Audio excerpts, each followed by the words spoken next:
గంగా మాతకు జై, భారత్ మాతకు జై, గోమాతకు జై. జై శ్రీరామ్. హిందూ బంధువులందరికీ ఒకసారి మీరు యూపీ ఉత్తరప్రదేశ్లో జరిగే, కాశీలో జరిగే వాటి చూడండి. మీరు ఎంతమంది జనం, యోగులు అంతా, మనం దీక్షలు తీసుకున్న వాళ్ళు ఇప్పుడు ఈ 15-20 రోజుల వరకు ఆడ అద్భుతం జరుగుతుంది. ప్రపంచ దేశాల నుంచి చూస్తాం మనం.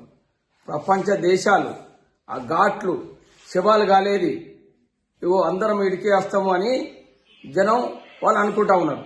అందరం జనం అంతా ఇడికే వస్తున్నారు.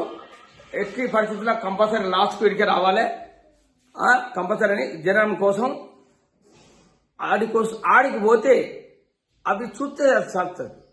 నువ్వు సంవత్సరం, 2 సంవత్సరాలు, 3 సంవత్సరాలు కాదు, ఇప్పుడు ఈ 20 రోజులలో ఒకసారి పోయి చూడండి. అక్కడ చూస్తే అది ఏం జరుగుతుంది, మన సనాతన ధర్మం గురించి ఏం జరుగుతుంది, ఎవరు ఏమంటున్నారు, అక్కడ అసలు ఏం జరుగుతుంది అని తెలుసుకోవచ్చు.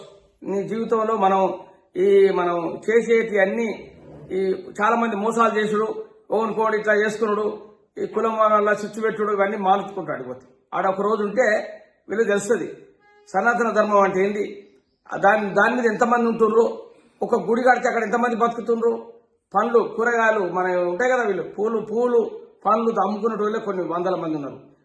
నిరుద్యోగ సమస్య దాంతో ప్రతి ఒక్క ఊళ్ళే ఒక టెంపుల్, చిన్న ఊళ్ళల్లో, సిటీలో అయితే చాలా వరకు టెంపుల్ ఉంటాయి. ఆడ పెద్ద పెద్ద చదువుకున్న వాళ్ళు కూడా పూలు పండ్లు అమ్ముకుంటారు. అంటే దాంతో కూడా నిరుద్యోగ సమస్య తగ్గుతుంది అని వీళ్ళకు ప్రపంచ దేశాలకే తెలిసింది. ఇప్పుడు ఈరోజు ప్రపంచ దేశాలలో కూడా గుళ్ళు కడుతున్నారు చాలా మంది. అవన్నీ మీరు తెలుసుకున్నారు, మీకు గూగుల్లో కూడా తక్కువ. నేను ఊరికే చెప్పడద్దు, నేనే ఎంతో కొంతమంది చెప్తా, అలా కొంతమంది మారితే నాకు సంతోషము. జై గోమాత, జై గోమాత, జై గోమాత.